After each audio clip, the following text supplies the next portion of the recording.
Greetings to you abominators. It is I, Arthur, the mechanical lackey to these fartmongers you're about to listen to. The Abominations in Technicolor podcast is brought to your ear holes by Audible. Head on over to audibletrial.com/abominationspod. Sign up for free and enjoy a 30-day trial membership with over 180,000 titles to choose from for your iPhone, Kindle or MP3 player, and you can cancel anytime. That's audibletrial.com/abominationspod. Now onto the bloody wankers. Enjoy the show. I present to you Abominations in Technicolor. How'd it get burned? How'd it get burned? How'd it get burned? How'd it get burned? I don't know! All right,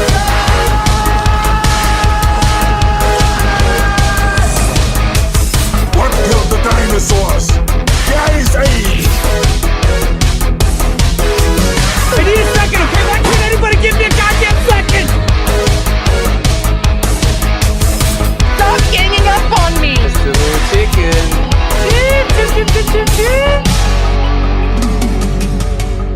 Hello, everybody, and welcome back to Abominations in Technicolor, the podcast where we review the overlooked, underrated, and critically panned films of the past in a new light.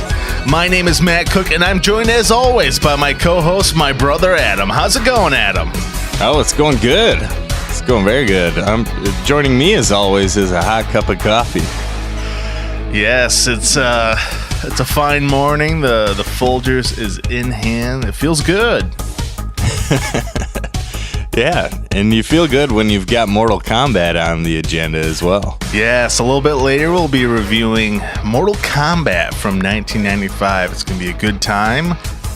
One of the highly praised video game movies of the past. There's not that many, so it'll be fun to dig into that one. But at the start of the show, we sort of wanted to talk about some news that sort of came about with Amazon's Lord of the Rings series that they're developing. Now, there's no official start date for this, but I'm sure we can expect it in the next year or two. But Amazon recently announced that this is actually taking place during the Second Age. Now, if you're not a super duper Lord of the Rings fan, you might be wondering when does that take place? You mean a super duper nerd? Like us. So basically that's before, this is a few thousand years before the Lord of the Rings trilogy with Frodo and all that stuff. So the Fellowship of the Ring actually has a prologue. You know, you have Hugo Weaving's character Elrond, and Isildur, slices off Sauron's finger and, defeats Sauron, and Isildur, keeps the ring, the one ring to rule them all. We might actually see that battle. Like, we might actually see somebody else cast as Isildur. The big question is, how early on to this point in time is this series going to take place from that battle? I believe it's the Battle of Dagorlad. Do you think it would be post the battle or leading up to the battle? I would say leading up to. Okay, that would make more sense. Yeah. I think we can see. We'll see all of the. What is there? 13 rings or something like that Sauron has made, and he gives them to the humans, the dwarves, and the elves, and they eventually become wraiths. Yeah, ring wraiths. So we might see the witch. Oh yeah, yeah. We might actually see those characters transition like the into Mad Witch. Yeah, I don't remember like that. I don't know. We're not the biggest we're big Lord of the Rings fans, but we're just not the really nerdy book nerds of Lord of the Rings. Well, and it's a trilogy that's cooled off over the last decade, and a half. So, and I think this is great timing because in about 3 or 4 months, Game of Thrones is going to start, I mean, even less than that. There's only 6 episodes and they air in about a month. So it's like the end of May, Game of Thrones is going to be done. Yeah, so that's crazy. I think this is going to be really the next big TV series that, as far as like, you know, medieval fantasy, all that sort of stuff. I think this is going to be a great sort of placeholder for, you know, giving us our, you know, Game of Thrones fix. I don't know how similar it will be to Game of Thrones. I mean, Game of Thrones is a little bit more grounded in maybe reality than like Lord of the Rings. Lord of the Rings is just like hardcore fantasy. Right. What do you think you'll rather watch? The Lord of the Rings series or the Star Wars series? I honestly, I think I'm more excited for the Lord of the Rings series. And I think that's just because I want to go back into that world. You know, there's the Hobbit trilogy, and say what you want about that. You know, it's not nearly as good as the Lord of the Rings, the original Lord of the Rings trilogy by Peter Jackson. There's a lot you can do with all of those, the characters and the rings and all of the stuff that could bring about. And you know, they could really get into Sauron and how he kind of comes to forge an army and what other people might be in the mix as far as humans and elves. And I mean, there's going to be a lot of good stuff that they have to work with as far as ideas. Choosing the best ones would be the hardest thing. I think that there's going to be lots of different stuff you could do in that sandbox, you know? Yeah. And I'm sure it's going to be a massive budget. They spent like $250 million just on the rights for this thing. So I'm pretty sure it's going to be really well done in terms of just, you know, the production design, the CGI, all that stuff. I'm excited. So you're thinking maybe they'll get like Kevin Smith to direct, do you think? God, I hope not. Oh my God. But yeah, I'm really excited for this. We're probably not going to see it for another year or two, but I don't know. That's all right. I know. You know, it's just like wine. The longer you sit on it, the better it is. That's not always the case, but I'm sure they'll take their time with it. And I have Amazon Prime, so I'm not going to have to, you know, sign up for another goddamn streaming service to watch this thing. Yeah. You know, that's the last thing I need right now. Right. Pay another $15 to watch. Well, maybe one show. eventually these streaming services will start like acquiring each other, and then they'll be merging together, and you know, maybe like the Facebook of the industry, where it can just be one. That would be beautiful. Yeah, that will probably never happen.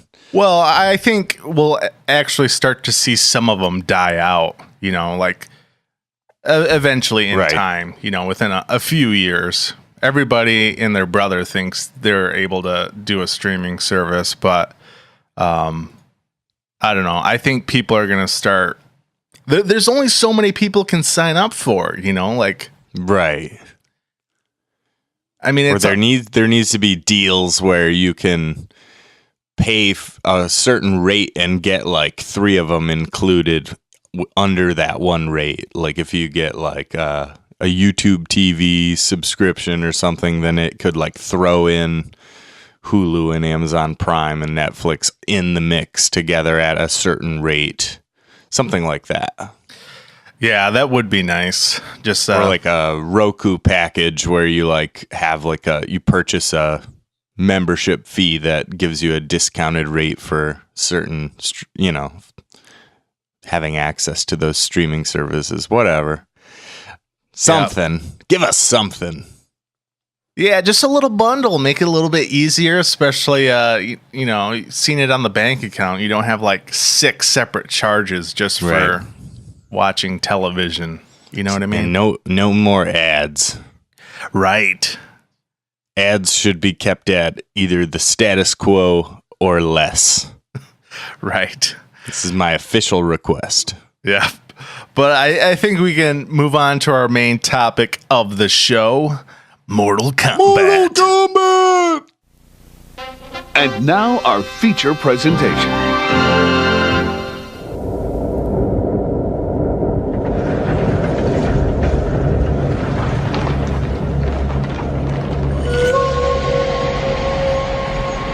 In each of us, there burns the fury of a warrior.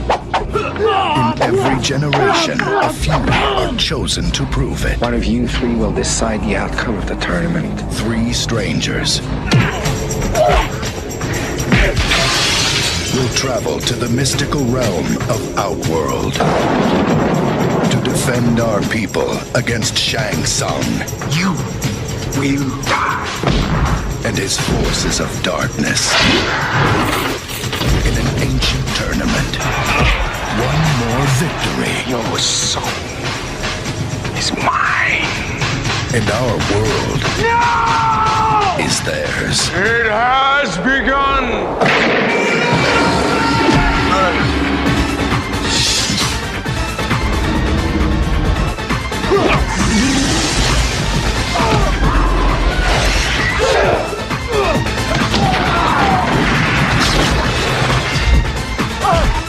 You can't run from me, Shang! I don't need to run!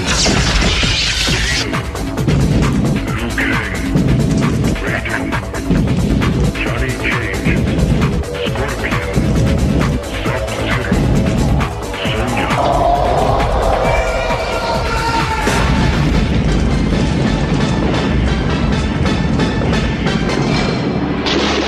Combat begins.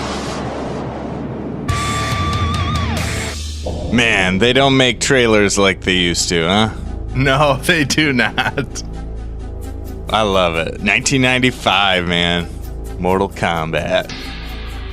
Video game movie. So, I think we've covered, did we cover any video game movies yet on the podcast? Super Mario Brothers. Is that all? 1993. Okay. Oh, yeah.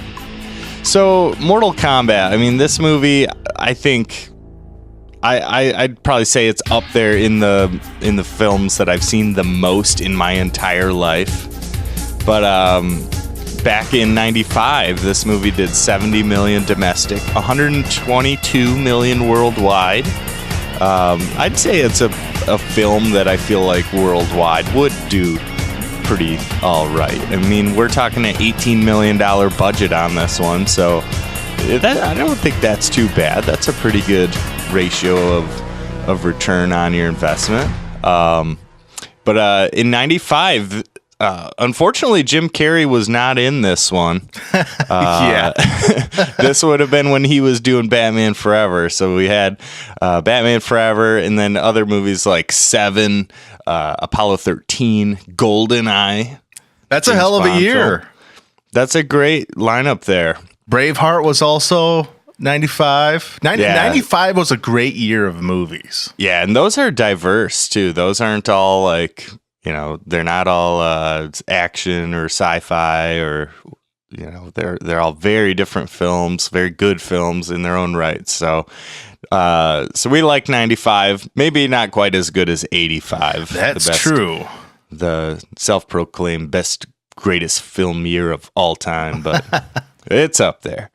But Rotten Tomatoes shows this one with a 38%. It's pretty rotten, and audience score 57. So this might be one of the worst audience scores we've had on the podcast. So I'm anxious to kind of get into it. If our opinions and love for Mortal Kombat maybe don't translate to the majority of the population. If it is the majority, it's a small majority at the 57. So, but what do you think, Rex? What do you make of Mortal Kombat? I've always loved this movie, and I don't remember if we had it on VHS or if we just rented it or what. I think it was a frequent rental.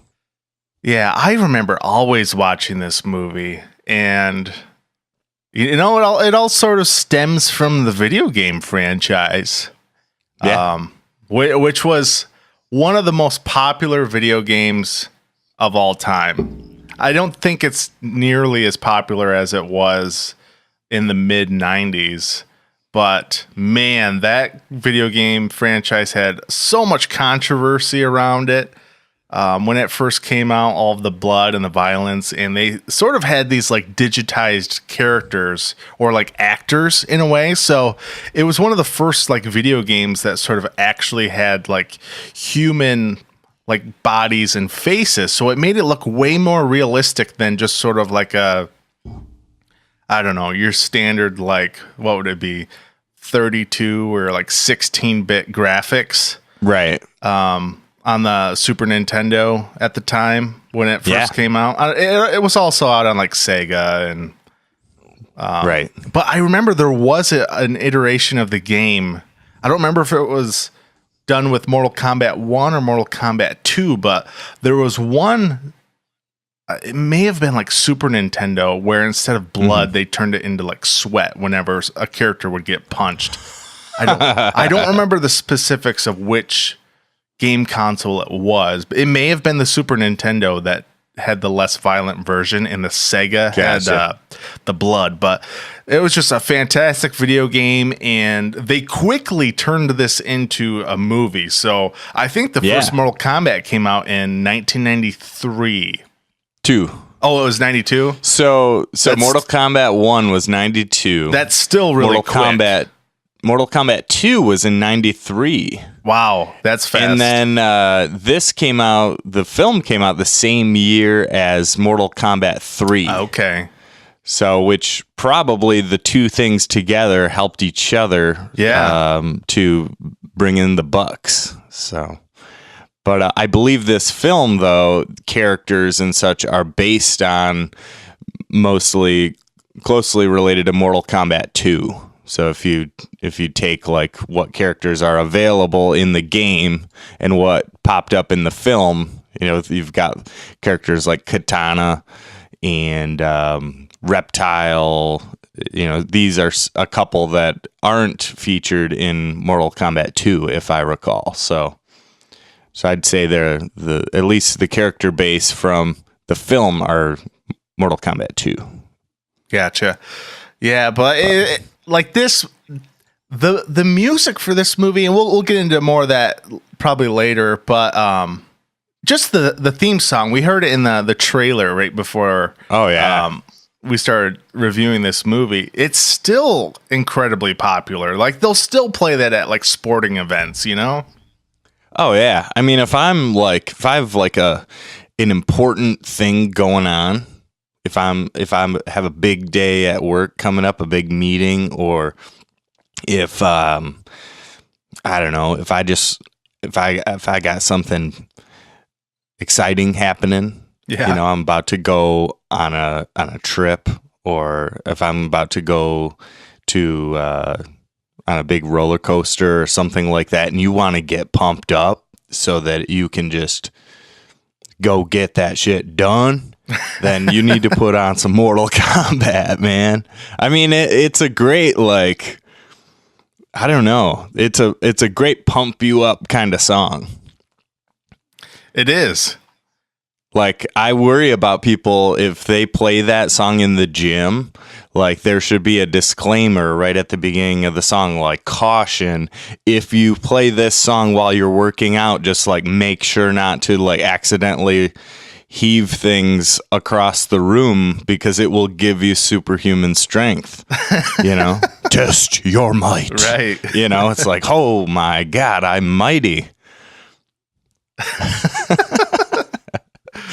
And I love how in the song, the guy, it could be just the same samples of the voices from the game, but how the guy like says each character name in rhythm of the song. Yeah. He's like, Liu Kang, Sub-Zero, Scorpion, Johnny Cage, Raiden. You know, it's like it's kind of annoying when I do it, but that I find that so cool, man. And it's that the state of like electronic music at that time too. You know, it's like that pure original techno music, not like all these different thousands of variations that we have now, dubstep and the endless list of different EDM genres.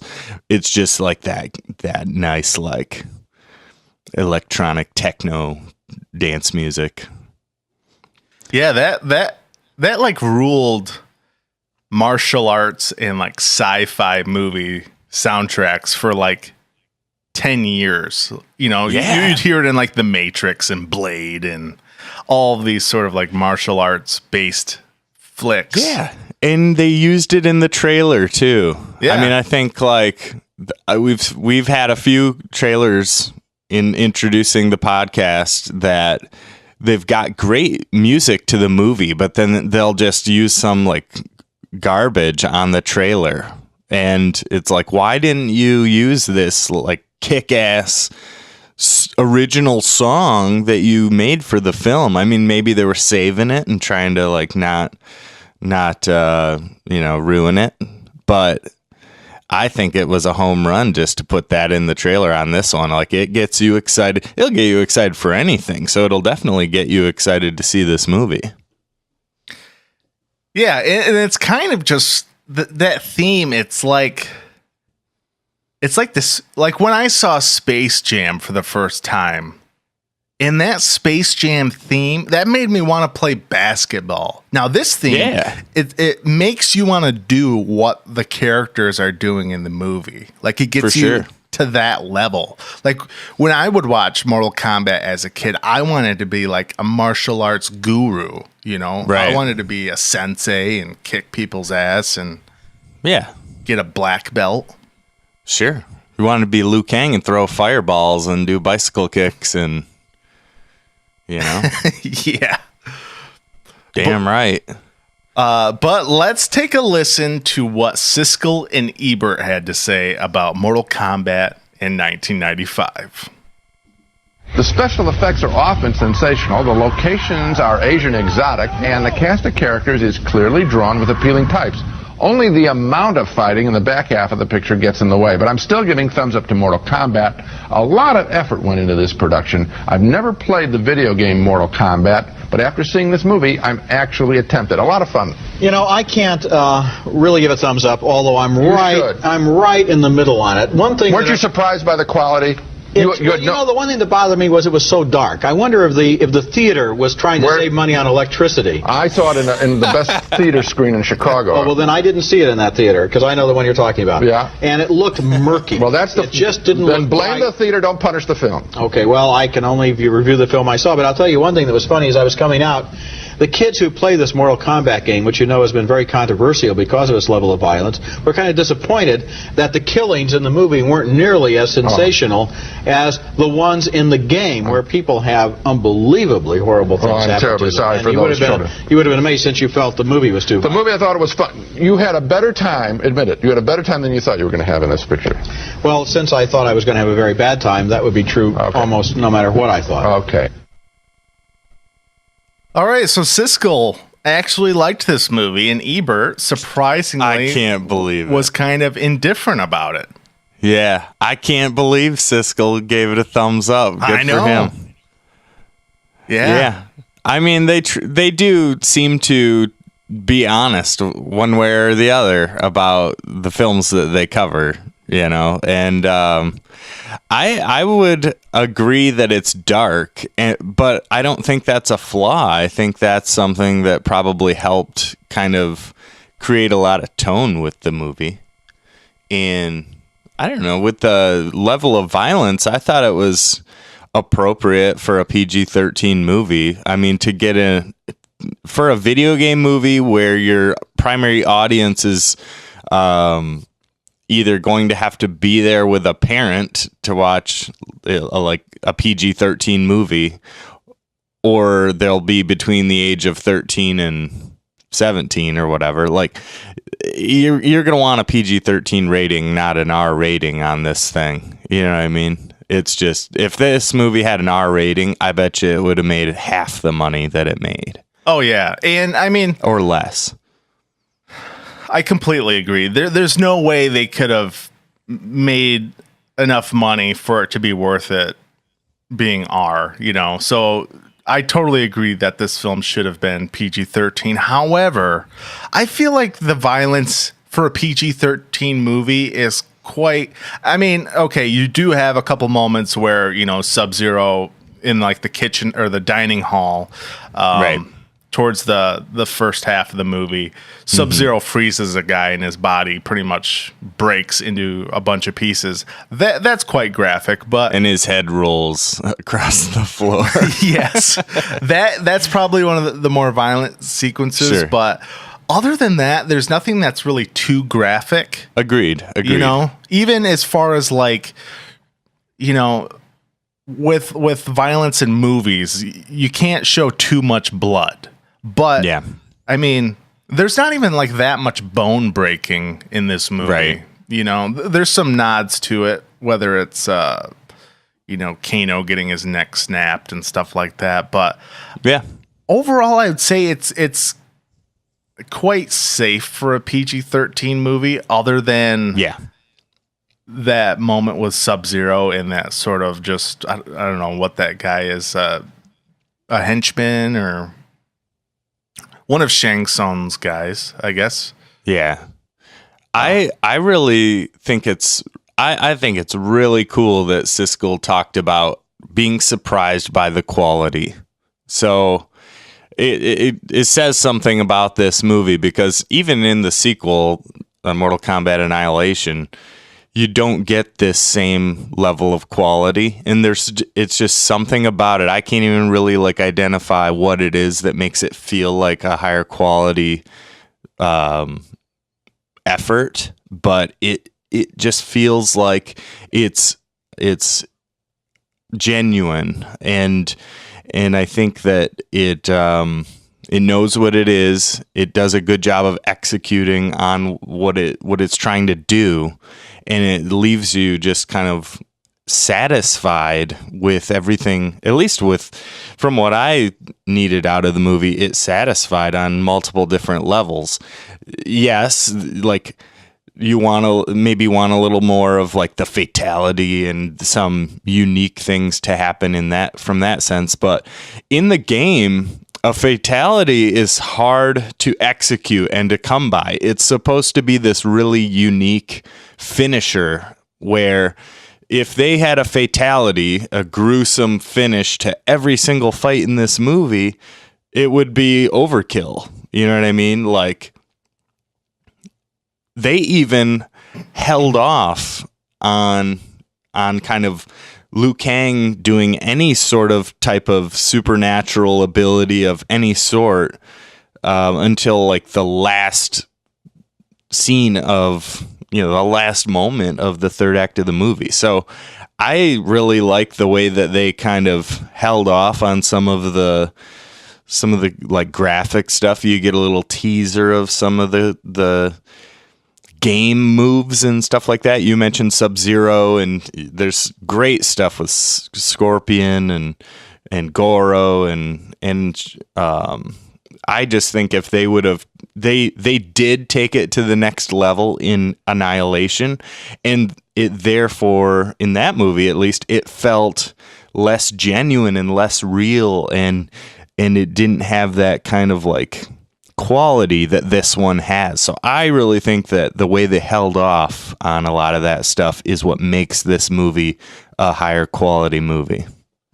I agree. And like Annihilation, you see Liu Kang, you know, he does his quote unquote animality, you know, where you become like your kind of like spirit animal. And, you know, he turns into a dragon and he's fighting Shao Kahn. And I don't even remember what Shao Kahn's animality was. You know, it's just some like blob some weird creature. And yeah, like this movie is way more grounded than that one. And I don't know if we'll eventually get to doing Mortal Kombat Annihilation, but we better.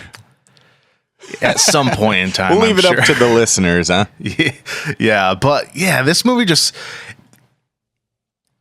it just feels grounded in a way, and maybe that's just sort of like the story is very streamlined, you know. It just follows a few characters traveling to, you know, this sort of mysterious island for this kind of like unspoken tournament that has been going on for ages and ages, and somehow it's able to sort of take this kind of, I don't want to say it's an absurd concept, you know, let this like tournament could save Earth, you know, from I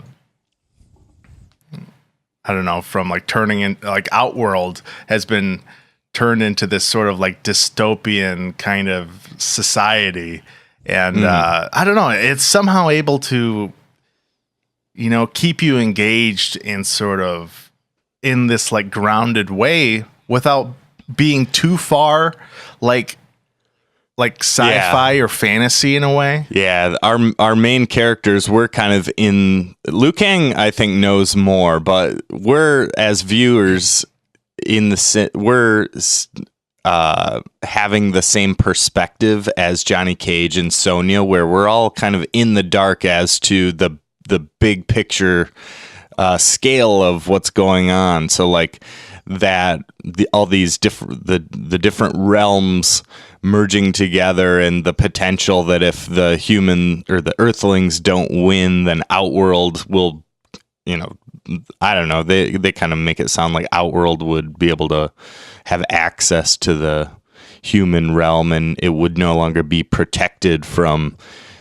the hell that resides in Outworld. Right. And so it's up to them to win the tournament and therefore kind of keep the realms separated from each other, keep the gates closed, so to speak.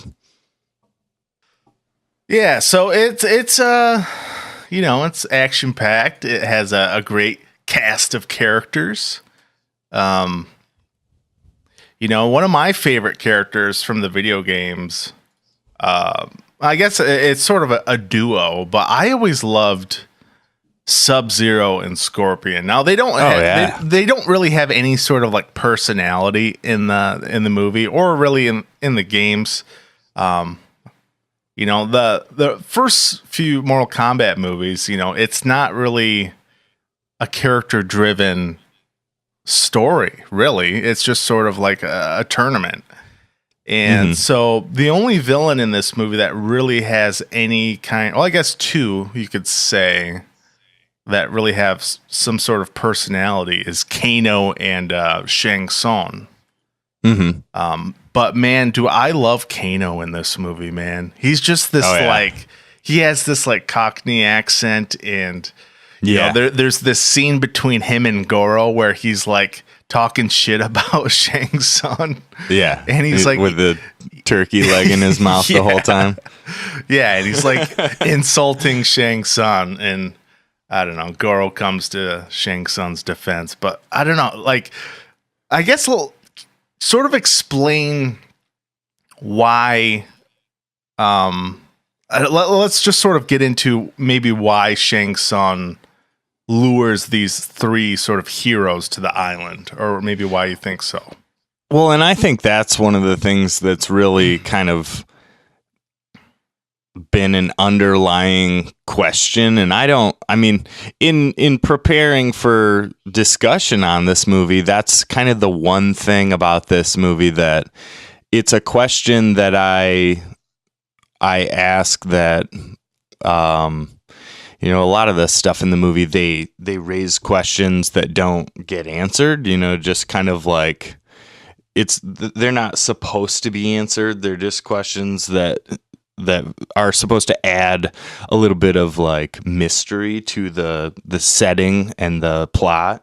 Like, I don't know, Liu Kang says stuff like, what if all the legends were true? And when they're on the beach, like arriving at the island, and Johnny Cage is like, what legends? You know, it's like they'll say stuff like that just kind of, it doesn't really mean anything. It's supposed to reinforce that we don't really know what's going on and why, and it helps move things along suspensefully.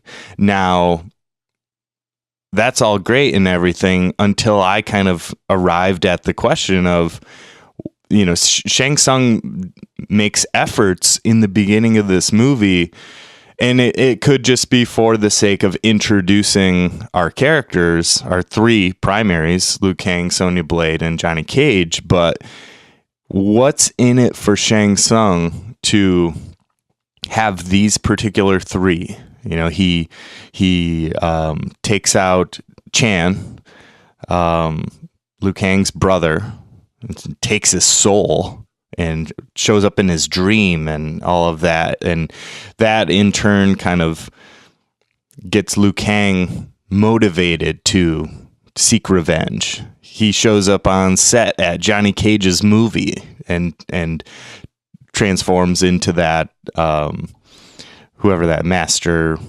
whatever his name is, it makes that kind of makes comments about how if you go and win this tournament, they'll know you're the real deal. And then he seeks out, he uses Kano as bait to get Sonya Blade to come to the tournament and follow him because Kano killed her partner. And all of those things leading up to them arriving on the island, it just, I don't understand why he chose those three. I mean, Liu Kang is kind of like the chosen one, but I feel like that's more of something between Raiden and Liu Kang, and I think Raiden knows that Liu Kang is the one the whole time. But then Shang Tsung also tries to select to fight against Sonya. So is Shang Tsung trying to get these three because he thinks he can beat them, or what do you think? Now, I think that's definitely one of the flaws of the movie. You know, it's kind of in the writing. Is it a hole? Is it a plot hole, like a paradox? Not paradox, but you think it's going too deep? I don't think so, but I just think it's a mistake that the writers, I don't know if there was, you know, a scene or a couple moments that ended up getting cut out, but I guess what I would say, not to interrupt, sorry for interrupting, but I think I would get it if it's like he feels like all of their motivations are flawed and therefore they would be weakened by it. So with Sonya, she's motivated by revenge. Johnny Cage is kind of motivated by vanity and arrogance. And then Liu Kang also revenge. So knowing that those are kind of what these crutches they're leaning on, these weaknesses that he's able to exploit, maybe he feels like he can beat them because their motivations aren't genuine. And Raiden makes efforts to teach them lessons to overcome those handicaps, I guess, and realize that they need to be able to fight not for those reasons, but for the good reasons. Maybe that's it. Yeah, and I guess when we first proposed the question, I sort of thought about how Shang Tsung, you know, he has thousands of martial arts warriors' souls within himself. So I sort of thought about, well, would there be sort of an advantage of him having those sort of souls, like Liu Kang's soul, Johnny Cage's soul, and Sonya Blade? Is there something about those individuals that would give Shang Tsung an advantage, you know, with their martial arts capabilities? Or that's sort of the way I was sort of in my mind approaching it. That's insightful. I think there might be something to that. Yeah, but I don't know. The more I think about it, the sort of the more I question it, as far as just the writing of the movie. It does kind of seem like a plot hole, like something that's set up. When you first see, when it's revealed that Shang Tsung was actually the one speaking to Johnny Cage, it does raise question when you go back and think about it. Like, why not just have it be that, that agent or whatever guy that was, that knew Johnny Cage? You know what I mean? Yeah. It raises more questions than I think it answers. It does. Yeah. It's one of those things. But what would you say are kind of your favorite characters in the film?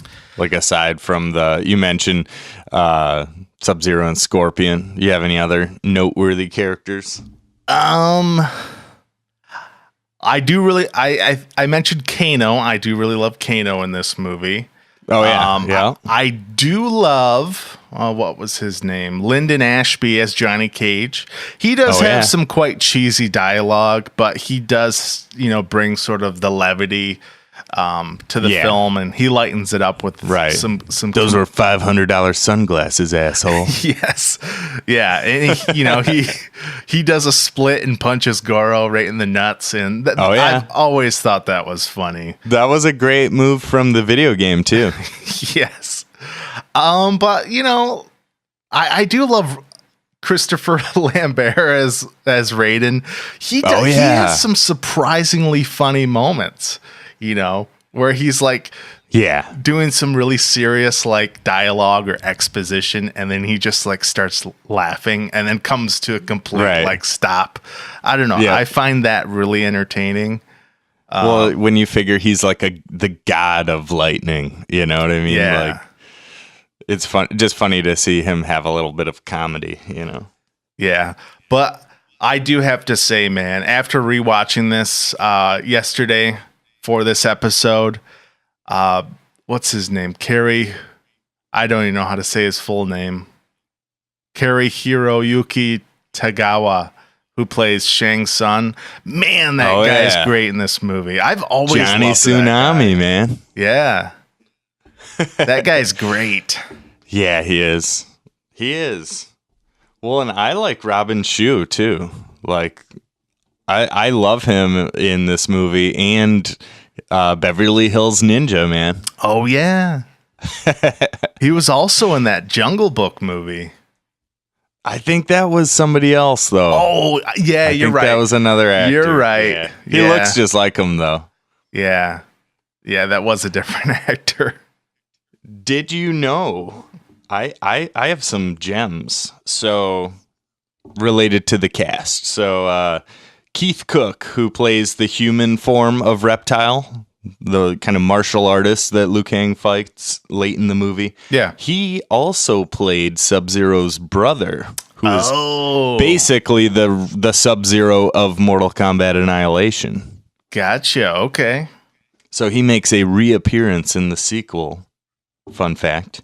And also related to kind of the actresses in the film, Kitana is married to Benjamin Bratt.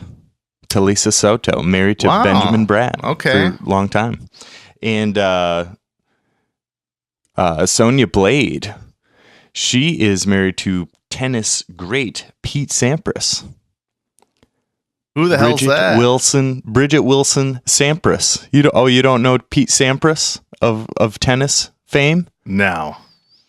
I think he was a great adversary to Andre Agassi back in the day. So that era of tennis. Gotcha. Okay. Not that this is a tennis podcast by any means or ever will be, but I found it interesting that, you get into Hollywood and do a Mortal Kombat movie, and then, the future is bright for you later, Also, the voice actor for Reptile is actually the same voice of Megatron and Scooby-Doo. Oh, wow. Okay. No shit. Yep. So you could pick up the pieces of your skull off the floor if your brains were blown by that. Frank Welker. Fun fact. And I just want to talk about related to cast before we move on. Like, who in the hell is Art Lean, played by Kenneth Edwards? Why? Why is this guy in this movie as a character? You know who I'm talking about? Art Lean, the like boxer guy that's kind of buddies with Johnny Cage on the island. Yeah. Where in the hell did this character come from? I have He's no not idea. in any of the games. Yeah, that is really weird. It doesn't make any sense. We could have had another game character in there. There's a couple times where there's some fights where somebody fights and they just kind of get these martial artist dudes in there, but it's like, were these guys involved with helping train some of the actors to fight or something? And then they're like, hey, we could get you in the movie, man. You know, you could be Art Lean. Yeah. And he's like, who the hell is Art Lean? Right. I do well, see Goro's gonna crush your skull or whatever he does. I do see here that there was a Mortal Kombat novel and his character plays a bigger role in that story. No way. So the novelization of the film. Holy crap. But that is not what I expected. But the novelization, usually those are written after, like they're sort of written based on the movie script. Yeah. So I don't know. The novel came out after this movie? Well, it said 1995. I don't really see a date for it, but okay. All right. Normally novelizations do. So maybe they took the cast and then expanded on it after the cast listings were out. Yeah, but I mean, that must be. Why wouldn't they have, another video game character? I mean, you could have had another human character from the game. Liu Kang, I think, fights on the beach. His first fight is against a guy in the credits. He's listed as Fighting Monk, played by Hakeem Alston. Fighting Monk. That could have been one of the characters from the game. Yeah. And I mean, it's somebody that Shang Tsung can steal his soul and have a cool special effect and everything but I feel like it's wasted screen time. It's a missed opportunity is all, Yeah, I guess Mortal Kombat 1 and 2, there wasn't that many sort of human-based characters. No, not really. And if there were, then they're our top 3 here. 3 or 4. I mean, I'd throw Katana in there. She's pretty her superpowers are dialed down pretty good. Throwing a fan around, Yeah, and that may have played into it as far as the budget of this movie limited.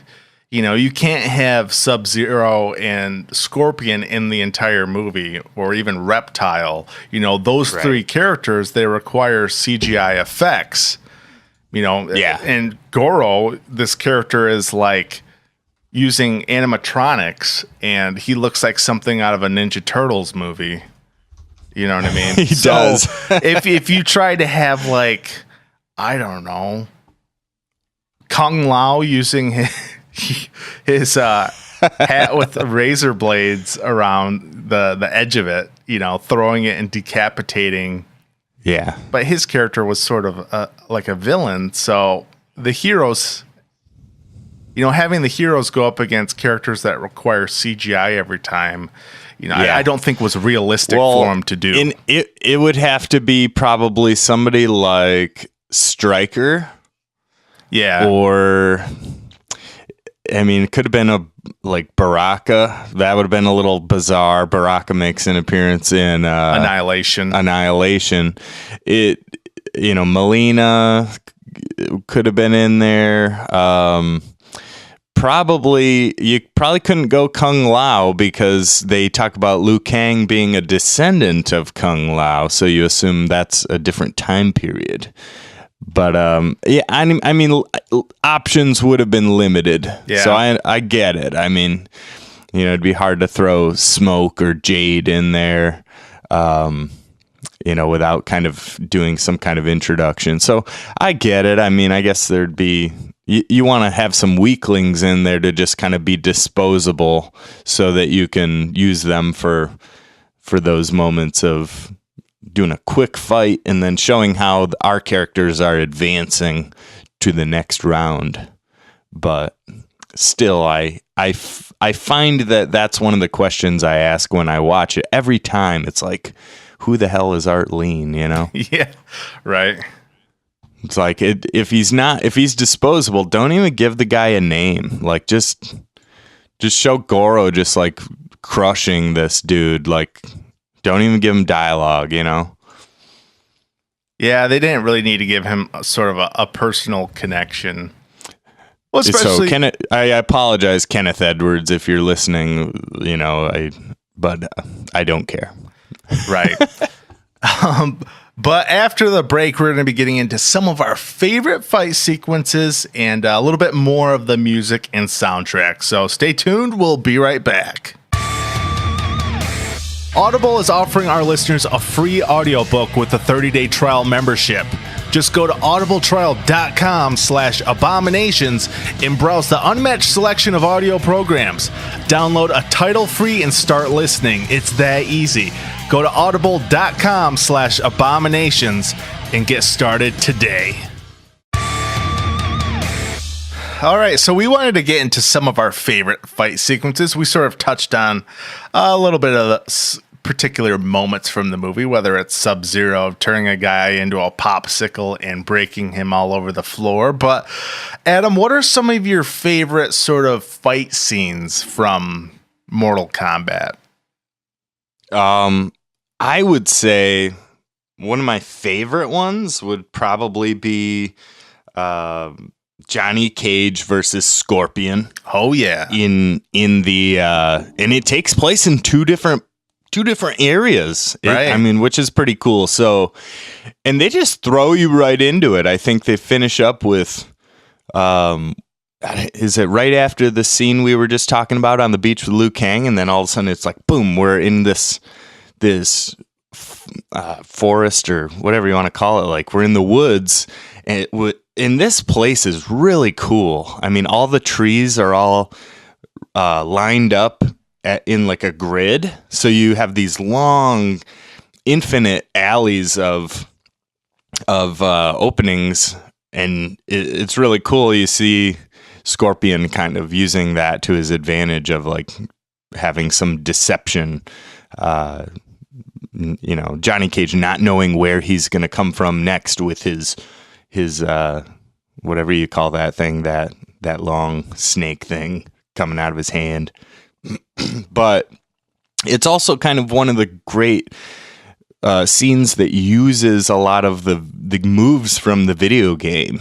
And the music in it is great as well. So I love it. I love like the get over here and seeing that action. And even though the CGI doesn't quite hold up quite as much, and then when they get into I think Scorpion does one of his moves from the game where he does kind of like a backflip and then he ends up on the other side of the screen.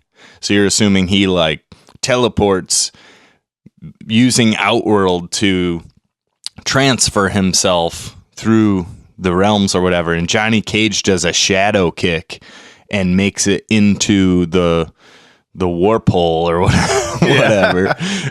And then they're both in Outworld. And then they, one of my favorite parts about this scene is that they really crank some metal music in this scene. They play Zero Signal by Fear Factory. And Johnny Cage, he kicks some ass, man. He uses some gymnastics, doing some swinging on the bars, and he even does like this Perseus move where he grabs a shield and blocks fatality. Scorpion goes for the fatality by pulling the mask off and breathing fire and trying to burn Johnny Cage alive.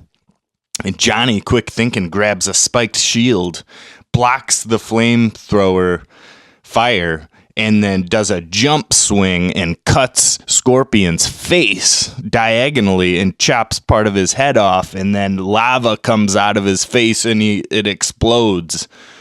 And it's just epic. One of my favorite moments from that whole sequence is when Johnny Cage is on this platform and he does like a flip up onto this upper like walkway or other wood plank, and he like lifts himself up in like a backwards flip, and it's just like, oh my god, this guy is just awesome. But hell yeah, I think he's my favorite like fighter in this movie. Just his moves, and I don't know. I think my favorite fight sequence is definitely him between Scorpion, the one we're talking about, and just the set piece of where these fights take place. Like you said, you have the one in the forest or the woods, and all of the like trees are lined up like on a grid. Just visually, it's just really interesting to look at. And then you have sort of the more I guess you could say, the one in, I don't even know what to really call it. Is it like a dungeon or what type of place is this? But I don't know, man. It's more it's all this maze of suspended wooden planks and ledges and stairs and all kinds of, I don't know. It's like, I'd assume it's Outworld, but it's this hellacious setting. But it's more in line of what you would probably see in the game, like they did a good job at sort of, coming up with these set designs that can, bring that familiarity from the game, like they've figured out a way to get that in there 2-for-1 on this fight. Yeah. And even the fight sequence between Sub-Zero and Liu Kang, it still it retains that sort of left to right scrolling feel. Yeah. That the game has. You could even say that with the Scorpion fight. Right. With Johnny Cage. Do you know how Johnny Cage got back from that location, though? No. Because to be honest, this was the first time I've ever watched it, and it had me wondering, like, wait a second. How did Johnny Cage get back to the island after he beat Scorpion in that space? Yeah, I don't think the filmmakers thought about you that. You think he shadow kicked his way out of there? Maybe. Good point. Oh well. I don't intend to ruin the film. I think that just makes it more fun. But yeah, Liu Kang versus Sub-Zero. You mentioned that. That was going to be my next one on the list, because I really enjoy the way that Liu Kang and Katana have a nice like little sparring session on the beach, and with Katana, every time she's on the screen, they do this very like sensual and suspenseful wooden flute music, and she's kind of training him and giving him these like little riddle like bits of information that's supposed to help him in his next fight. Like, in your next fight, use the element which brings life. Yeah. And then they transition in, and Raiden is dressed like a monk with a big wooden thing with buckets of water on both end, both ends. And so Raiden and Katana have it all figured out. Like, we're going to take out Sub-Zero by giving Liu Kang some water. But Liu Kang doesn't realize it until Sub-Zero's like getting together a big freeze blast or whatever it's called. Like he's generating a lot of frigid activity, and he gives him like 10 seconds to do it. But Liu Kang's able to grab a bucket and swing it and throw that water just right so that it turns into a large ice spike. Yeah, that's kind of I don't know. It's pretty bitchin' though. It is, yeah. I mean, it's pretty cool. I still wish there would have been a little bit more to that fight sequence. Yeah. You know, I really love Sub-Zero, and he does showcase his powers in an awesome way in that dining hall sequence, but I don't know. I wanted a little bit more from that character. That fight sequence is a little bit, I feel like we got a little bit of the shaft with it. You know, yeah, I feel like Scorpion really got a lot of limelight, and then Sub-Zero kind of is on the back burner a little bit. He gets shorted a tad. Yeah. But that's what you get when you go up against Liu Kang, though. I mean, Liu Kang is a harder battle than Johnny Cage. That's true. You know? And which brings me to my next sequence.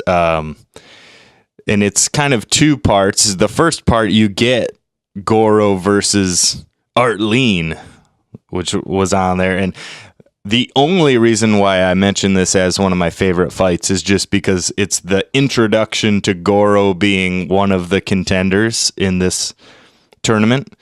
And they play this like really like villainous music, you know, and Goro's just going, roar! Right. You know, it's so cheesy and stupid. And Art Lean is out there like boxing, like warming up like Apollo Creed out there, like he's gonna, you know, somebody play some James Brown for this guy because he's about to go down.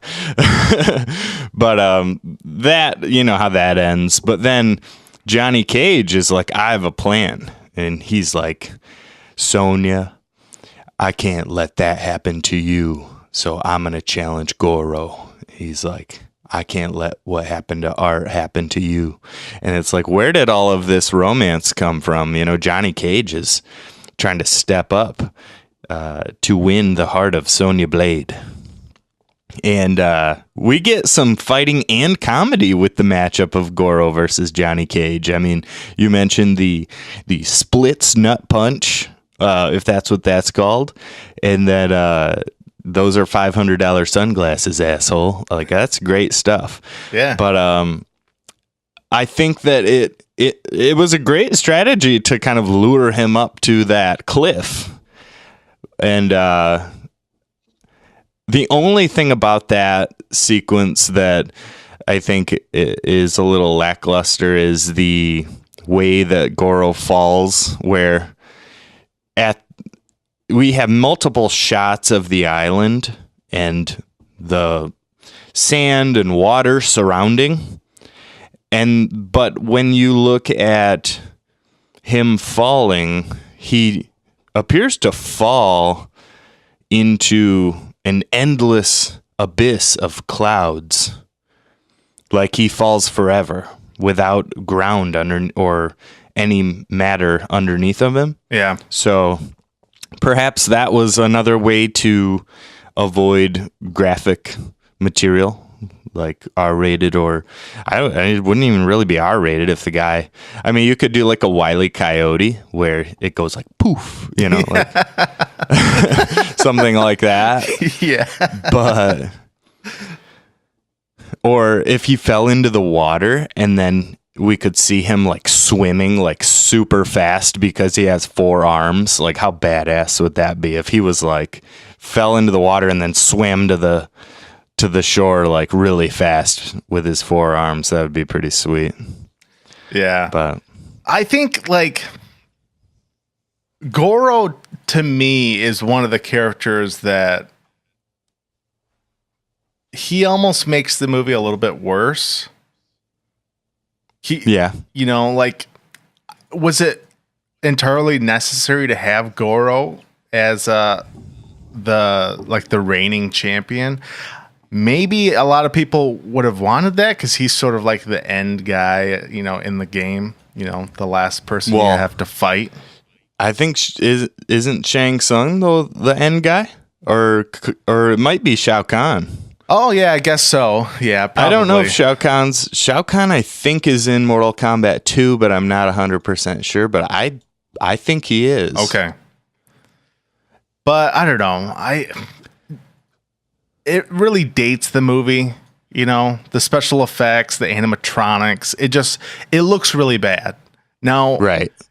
And you can't really hold too much against it because this was 1995 and CGI wasn't nearly as good as it is now. You know, looking at the Avengers movies with the Hulk in them, it looks like real flesh. Like they truly bring the Incredible Hulk to life in these Avengers movies. So I know they could do it in a Mortal Kombat movie extremely well, but Goro just really dates this movie, as well as Reptile in this film. Like Reptile, when he's like the lizard form, when he's not using his camouflage, he looks really bad. For sure. That is bad, yeah. It was extremely bad CGI. This looks like Windows 95 like graphics.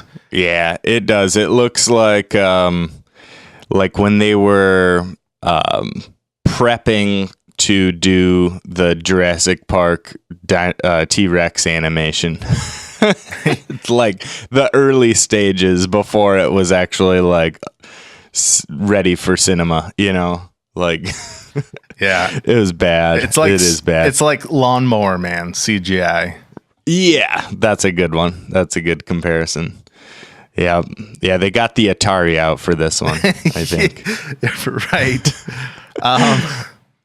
But other than that, like, those are some of my only kind of gripes about the movie. But we haven't talked about the soundtrack. A lot of this stuff, I don't even really remember these artists. There's a few of them that I remember, like there's Fear Factory, Typo Negative, Napalm Death, some of those. But some of these like electronic tracks, I'm not really familiar with. Is Napalm Death the sequence when they're in the rock venue in the beginning with Sonya Blade? It's possible. I'm not sure. I just remember that being I have it here like now. A pretty metal band in the background of that scene. I mean, and it's crazy because Sonya unloads a shotgun shell in the middle of that concert, and those guys are just like, yeah, they're just jamming, you know? Yeah, nobody even reacted to that. Oh my God. Like, nobody's concerned that she just blew someone up with a shotgun in the middle of the club. Right. But that's heavy metal for you. Everyone. It is. Yeah. Yeah. But I really enjoy, and it is one of the greatest moments of cinema history. Quote me all you want on this, because I feel passionate about this.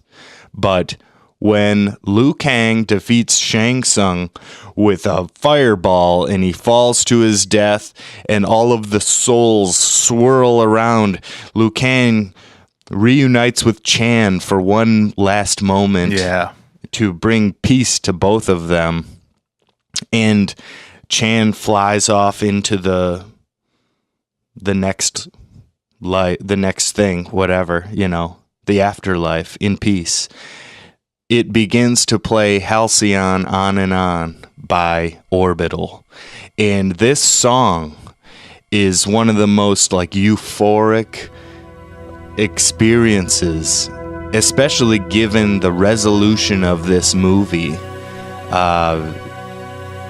It is a beautiful piece of filmmaking and use of music in movies, of like actual contemporary music in a movie, where it really elevates the movie. And then Liu Kang looks at Johnny Cage and Sonya and says, "Let's go home." And then it like the beat kicks in, and they're then at the Temple of the Sun, back where he started, and they're coming back, and that is just such a great way to end and resolve this tournament, this epic climactic journey that we just went on. Like I love that part of the movie. It's great.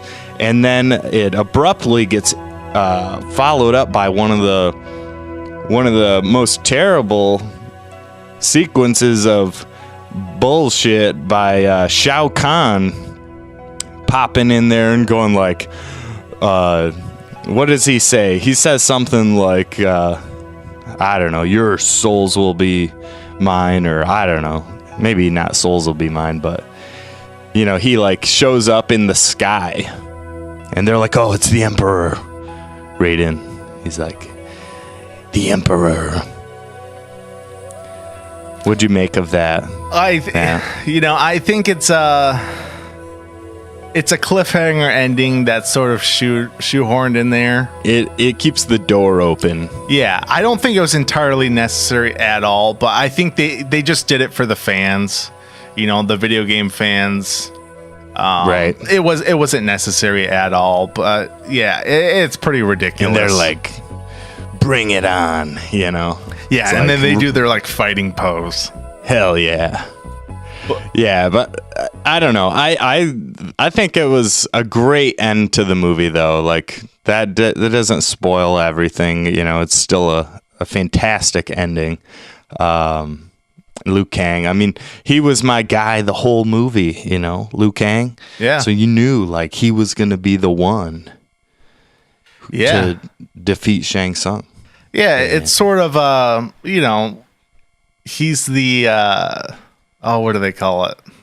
He's like the one. The protagonist. The prophecy is that Liu Kang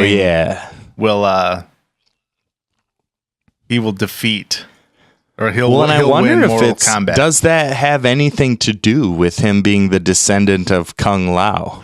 I'm not entirely sure. They're like, oh, wait a second, you're a descendant of Kung Lao? Like, holy shit. Like, watch out for this guy. Yeah. Kung Lao could throw a hat like no other. That's true.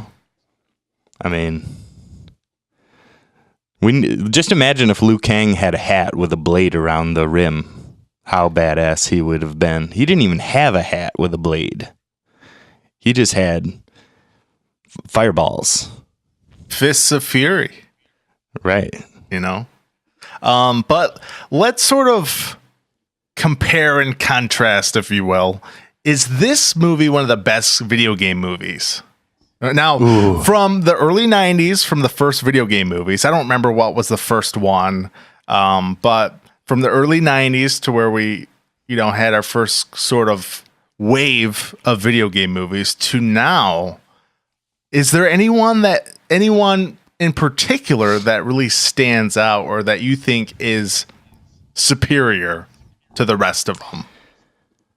I don't know if I can say anything would be superior, but I think one that would be close is Street Fighter. Street Fighter is a diamond in the rough. I absolutely adore that movie.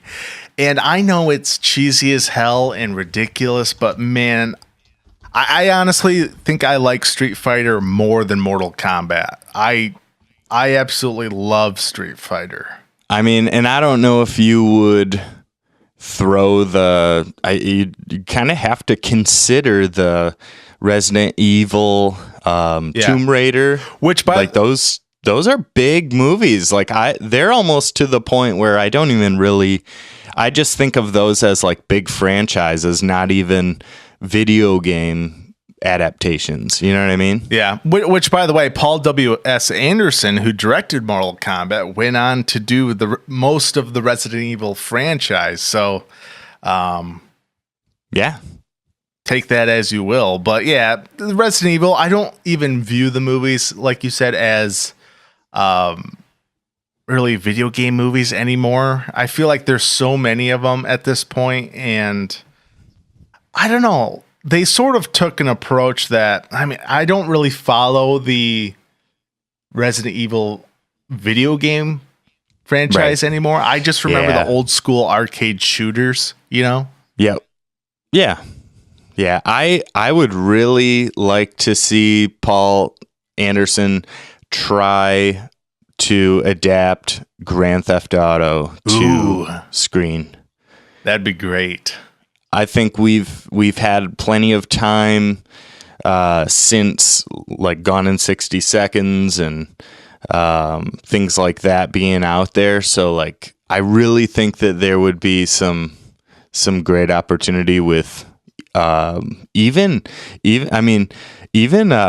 Red Dead kind of a film might even be something that might be pretty cool, but I don't know. I think that's like some of that is daunting because both of those are very successful franchises, but you know, to take on like some of the largest money making games of all time, there's going to be people that'll be pretty critical of the film. And video game movies, I mean, have a history of being stinkers. So, you know, we talk about these are like the few that have been able to somehow resemble some sort of quality through the process. But I don't know. I think Mortal Kombat, though, is up there to be argued of being one of the top best video game movies of all time, for sure. Now, have you had a chance to see the 2018 Tomb Raider movie?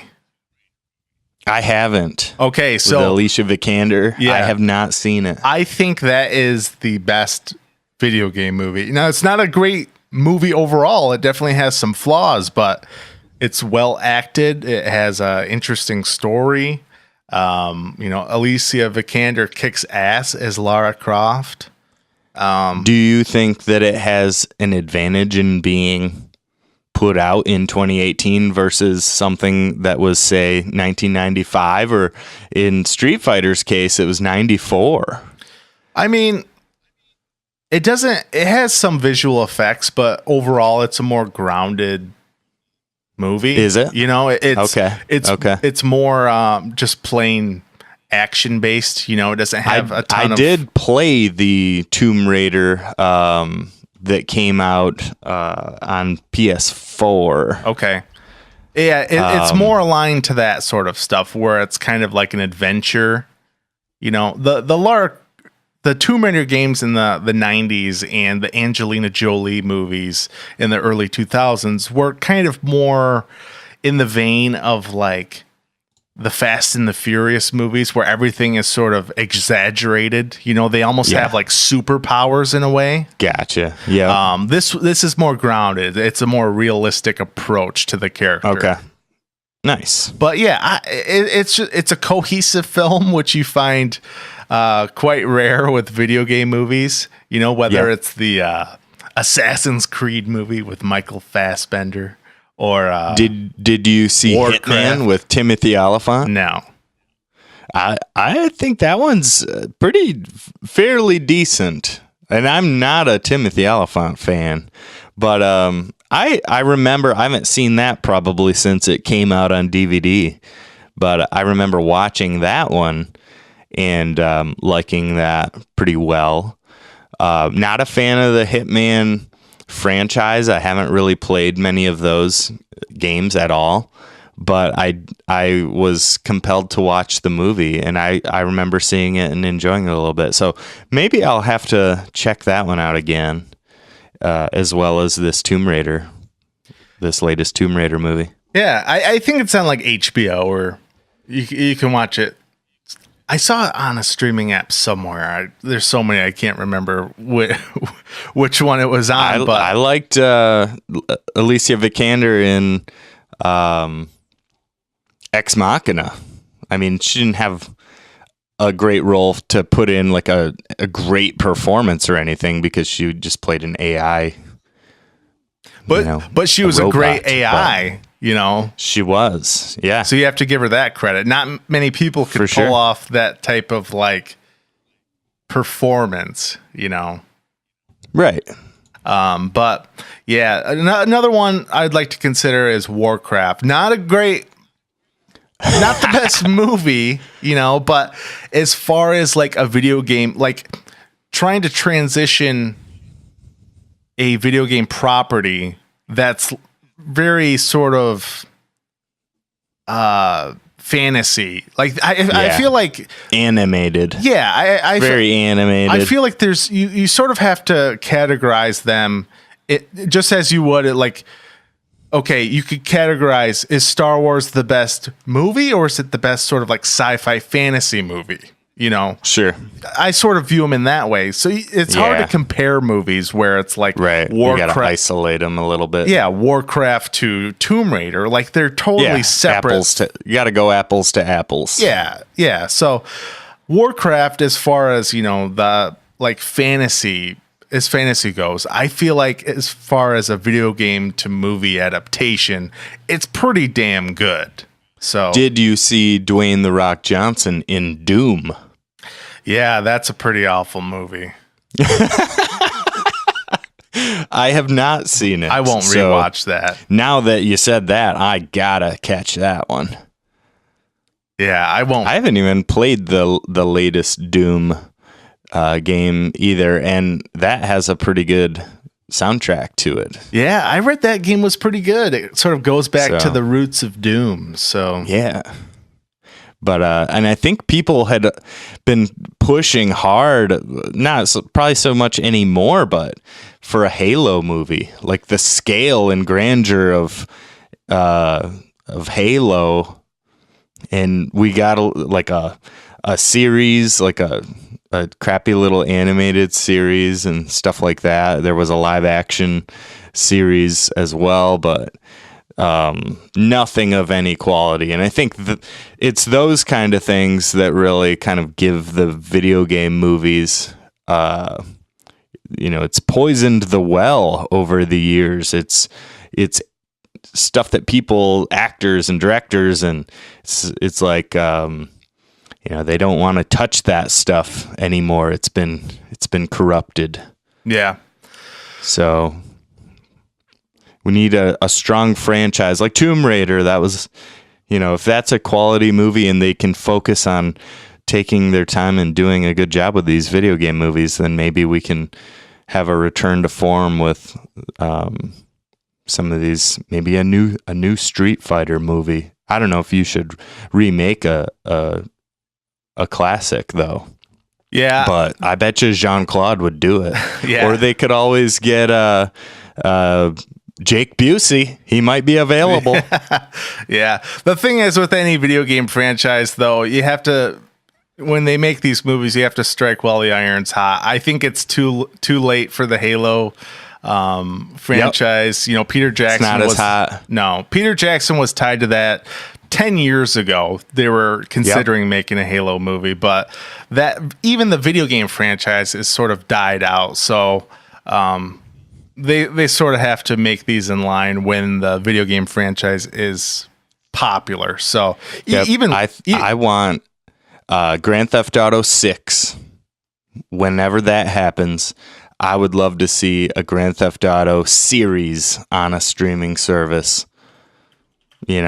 Such the likes of what we talked about at the top of the show. Something like, like what these Game of Thrones, Lord of the Rings series, like what these are, these epic scale series try to do a GTA. It'd change the landscape. It would. And with Grand Theft Auto, like, you don't even have to do a ton of like the aspects that are in the game, whether it's like, it could just be a really good, sort of crime mob movie. You know what I mean? Yeah. A rise to power, if you will. And like Vice City, that's sort of what, that was sort of based on a lot of Scarface. it's Criminal Underground with different groups, different what would you call it? I don't know. I can't think of the word, but diving into these different criminal groups and having some great driving stunt special effects, like, just get into that sandbox and play in there for a little bit, and you're going to have some good stuff. I mean, they did that a little bit with Gone in 60 Seconds. Like, I think, was that a remake though? Gone in 60 Seconds? Was that in a movie that they kind of remade? But take that concept of, you need one leading character, you need at least one, but could be several different crime bosses of different styles. You could have a Yakuza and the Mafia, and I don't know, whatever mobs you want to do. And maybe a cop, some kind of hotshot cop. Yeah. And do it. It'd be awesome. Yep.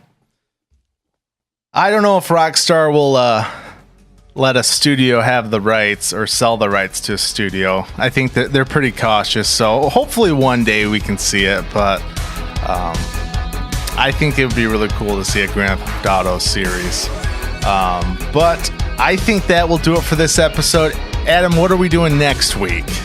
Next week, we are going to get into not a classic, but should be a little bit of fun. We're going to go and tackle Small Soldiers. So go get your rodeo burger from Burger King. Oh my God. I remember that. Because Small Soldiers from 1998, starring Kirsten Dunst, is on the agenda. Oh, man, I miss the rodeo burger.